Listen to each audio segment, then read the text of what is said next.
Gabriel Jesus tem 27 anos, um histórico de lesões que já consumiu mais de uma temporada da sua carreira no Arsenal, um salário europeu que coloca qualquer negociação com clubes brasileiros no campo da especulação financeira séria e uma reputação construída sobre uma promessa que ainda não foi totalmente cumprida. Esse conjunto de variáveis é o ponto de partida para uma das discussões mais interessantes que o mercado de transferências brasileiro pode oferecer nos próximos meses. O Flamengo aparece no centro dessa conversa, como costuma aparecer no centro de qualquer conversa grande do futebol nacional.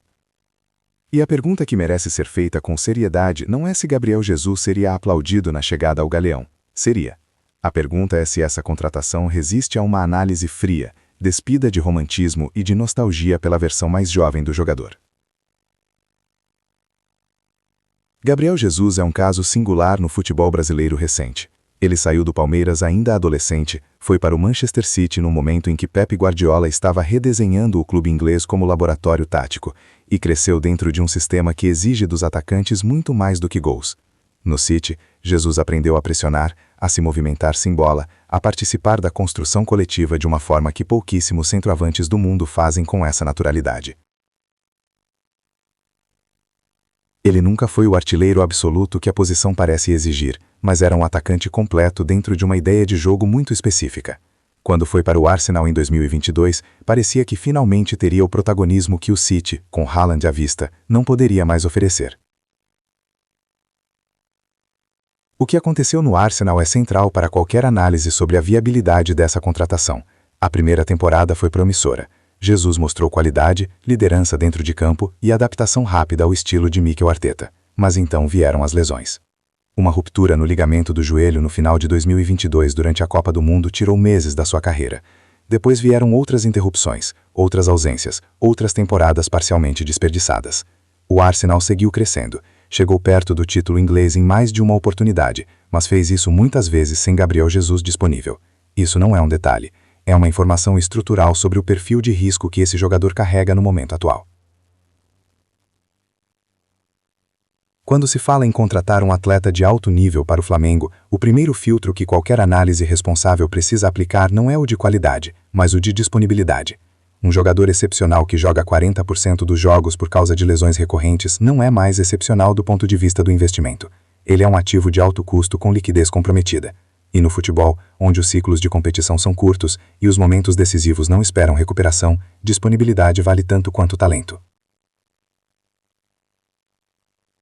O Flamengo já conviveu com essa equação em momentos recentes da sua história. Jogadores contratados com expectativa elevada que passaram temporadas entre a fisioterapia e o banco de reservas geraram custos fixos sem retorno proporcional em desempenho ou em títulos. O clube tem consciência disso, ou deveria ter. E esse histórico precisa pesar na análise de qualquer novo investimento em um perfil físico que já demonstrou fragilidade documentada. Agora vamos colocar o dinheiro na mesa, porque é impossível discutir essa contratação sem encarar os números com honestidade. Gabriel Jesus recebe no Arsenal um salário que circula na casa de 150 mil libras semanais, dependendo da fonte consultada. Mesmo que esse valor seja considerado baixo para os padrões da Premier League, ele representa uma magnitude completamente diferente do que o futebol brasileiro opera na sua faixa mais alta. Para que uma negociação aconteça, 3 variáveis precisam se alinhar de forma simultânea. O Arsenal precisa liberar o jogador, seja por venda ou por rescisão, o jogador precisa aceitar uma redução salarial substancial e o Flamengo precisa estar disposto a pagar o que restar depois dessa redução, sem comprometer o equilíbrio financeiro de um elenco que já tem obrigações consideráveis. Cada uma dessas variáveis tem fricção própria. O Arsenal não vai facilitar a saída de um jogador contratado por mais de 45 milhões de euros sem buscar recuperar parte desse valor, ou ao menos garantir que a saída não cria um problema de imagem. Gabriel Jesus, por sua vez, está numa posição delicada. Retornar ao Brasil pode ser interpretado como uma admissão de que a carreira europeia não cumpriu o que prometia, e jogadores nessa situação frequentemente prolongam a permanência em clubes onde rendem pouco, mas não têm um endereço que o mercado europeu valoriza. E o Flamengo, como qualquer clube que administra recursos com responsabilidade, precisa avaliar se o custo dessa operação, mesmo reduzido, representa o melhor uso possível do capital disponível. Há uma lógica que às vezes aparece nessas discussões e que merece ser contestada diretamente. A ideia de trazer de volta um jogador brasileiro formado em clube brasileiro, especialmente um com passagem na seleção nacional, tem um valor sentimental que justifica o risco financeiro. Essa lógica é compreensível do ponto de vista emocional, mas é precisamente o tipo de raciocínio que transforma contratações em apostas mal calculadas. O futebol profissional de alto nível não é um projeto de resgate de carreiras, e o Flamengo não deveria se posicionar como o destino natural de jogadores brasileiros que encontraram dificuldades na Europa. Esse papel, se existir, precisa ser subordinado à lógica esportiva e financeira, nunca superior a ela. Do ponto de vista tático, a análise precisa ser honesta sobre o que o Flamengo realmente precisaria de Gabriel Jesus, e o que ele seria capaz de oferecer dentro do sistema atual do clube. O Flamengo opera com um atacante central que precisa combinar mobilidade, finalização e capacidade de segurar a bola na pressão adversária. Pedro, quando está em forma e sem restrições físicas, é um dos melhores jogadores do Brasil nessa função. Ele é alto, forte, finaliza com as duas pernas, tem leitura de área e uma evolução técnica que o transformou em titular absoluto da seleção em determinados momentos. A presença de Gabriel Jesus não complementa Pedro de forma imediata e natural. Ela compete com ele em partes significativas da função. Isso não impossibilita a convivência, mas exige uma solução tática que nem sempre o técnico disponível tem condições de implementar sem custo para a coesão do time. Quando dois jogadores de perfil similar disputam a mesma posição em um clube de alto nível, o resultado mais frequente não é a elevação do padrão coletivo por competição saudável. O resultado mais frequente é a insatisfação de um deles, a instabilidade no sistema e a dificuldade de construir uma identidade de jogo consistente ao longo de uma temporada longa. Existe um contraponto a essa análise que precisa ser considerado com seriedade. Gabriel Jesus não é apenas um centroavante. Ele pode atuar pelos lados do ataque, pode ser usado em sistemas de dois atacantes, pode ocupar a função de segundo homem em linhas de pressão alta.